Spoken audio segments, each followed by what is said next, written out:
Verse 770. Things are differentiated, but the mind is one. This is not perceived. The theorisers imagine it to be causeless and not functioning, which is a mistake. So in this verse, there's no mention of the ego soul. But the mind, or mind with a capital M, is what the notion of an ego soul was pointing to. So the first part of this verse tells us how things are. Things are differentiated, but the mind is one. And this is awareness. You can be aware of many different things. You can be aware of this video, aware of the room you're in, aware of what you're going to do next after this video, or later on in the day. You can be aware of what you did yesterday. You can be aware of somebody else coming into the room. You can be aware of what you need to get on with at your job, and so on. And that awareness is the same. It has the same quality. It's got the quality of awareness. This is a constant in your life. This is mind with a capital M. Examine this. Realize the truth of this.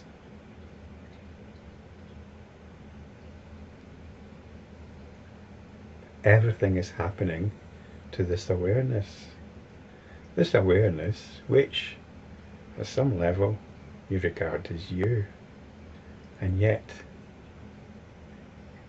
notions of your personal identity, notions of who you are also things that you can be aware of.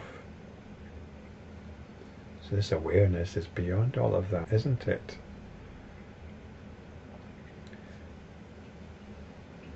So this is like a practice in itself, isn't it?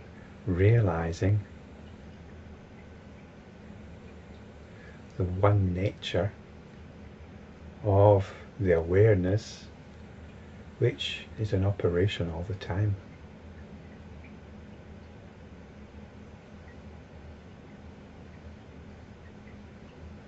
Now you might think it is going to be different, but then these differences depend on your moods. It's actually your moods that are different. And if you can be aware of your moods and your sensibilities, again, this is spiritual practice. Spiritual practice is realizing, recognizing the one nature of awareness, the one nature of mind.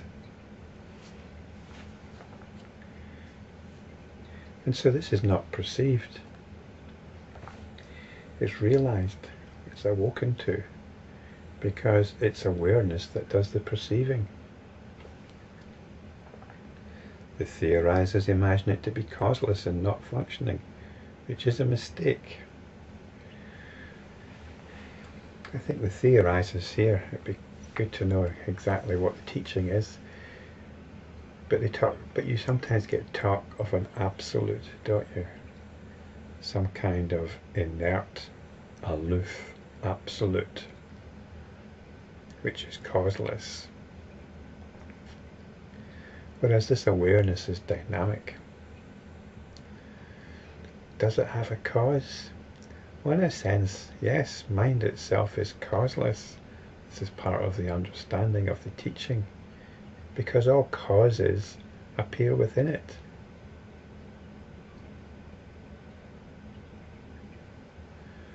But there is a dynamic going on, isn't there?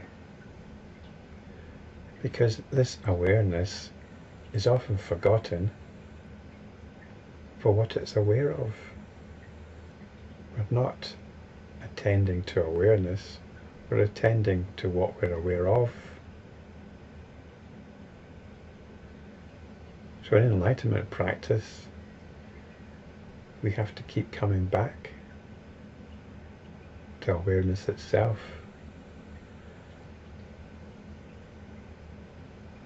And And so there's a dynamic here, isn't there?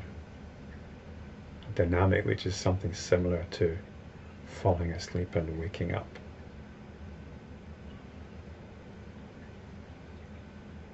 We have to keep prodding ourselves. We have to keep prodding ourselves into awakening.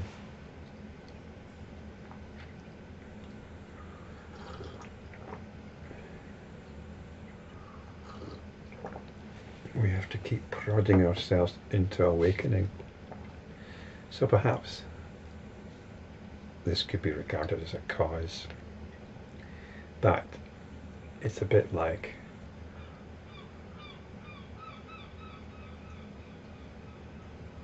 trekking your way through the jungle to the golden city. The golden city is always there, but the discovery of it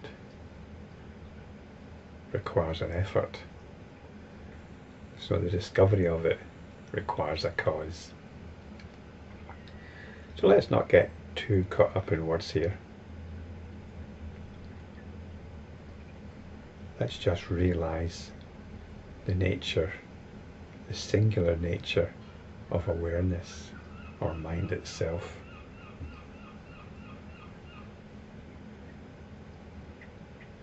Verse 771 continues on this theme.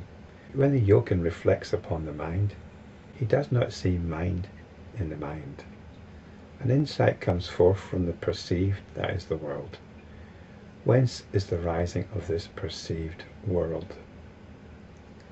I can think of a different way of reading this, but I'll go with the suggestions of the translator, which he's put in brackets, to do with the world. So when the Yogin reflects upon the mind, this is you. He does not see mind in the mind. Now, mind in the mind, the first mind's got a capital M. It's also translated as the mind. But I think when mind's got a capital M, we should drop the definite article, the, which I didn't bother doing in the previous verse. So rather than say he does not see the mind in the mind, I'd rather read it as he does not see mind in the mind. Because mind itself is what is doing the seeing.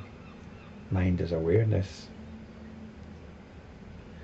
Mind with a small m is all our thoughts and feelings, all our daydreams, our hopes and desires. But if you're a yogin, if you're an enlightenment practitioner, an insight comes forth from the perceived. During the process of perception, if you look into this, reflect upon it, and consider the fact that you're perceiving and how this is working, it's working only because of awareness.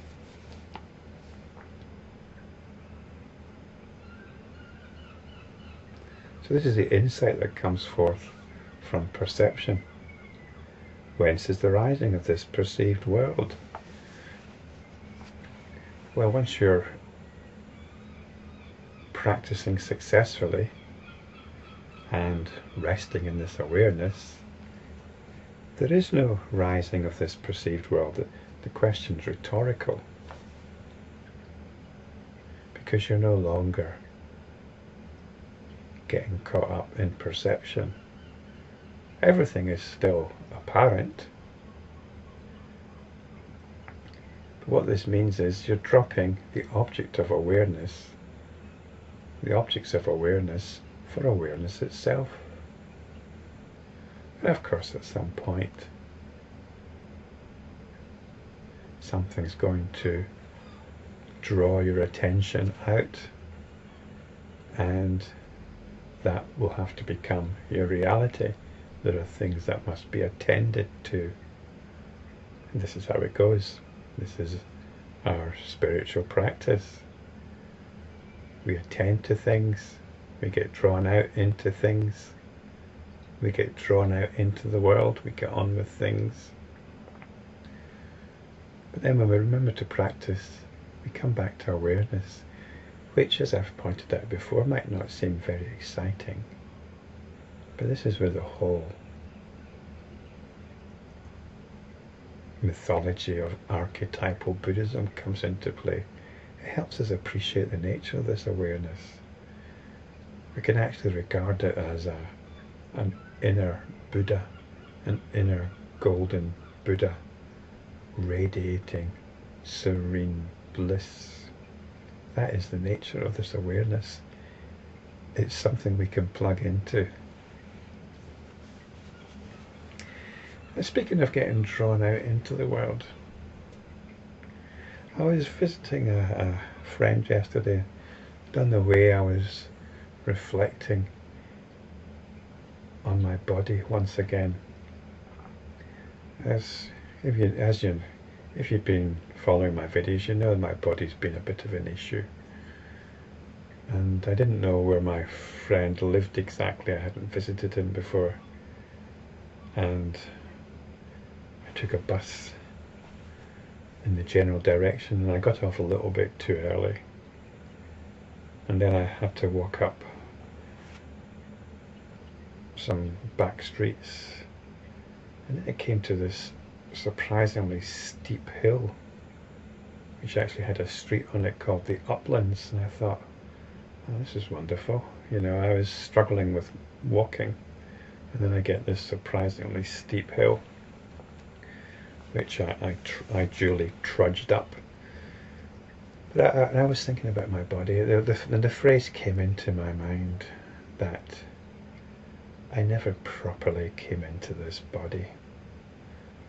I never properly came into this body. You know, even as a kid, I never really connected with this body. I never really connected with this world. And I wondered, well, this isn't necessarily a bad thing. It's causing me difficulties. You know, I'm full of admiration. I have another friend who's creating a music venue on a scrapyard. You know, I'm just astonished at his vigour, his vitality, and his ingenuity, and his ability to throw himself into things. I can't envision this. It's like, and as I say, I think it's because I never really came properly into this world. I'm sure there are many people like me. So it might seem like a disadvantage, but I was wondering if this has got something to do with why I'm able to do these videos.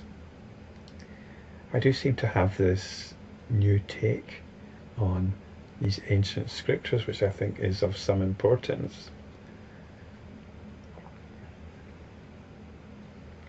And it's possible that the reason I've got this new take is because I am not fully in the world. I am not fully in the world. I never came properly into this world. So from a worldly point of view, this is definitely a disadvantage. But spiritually,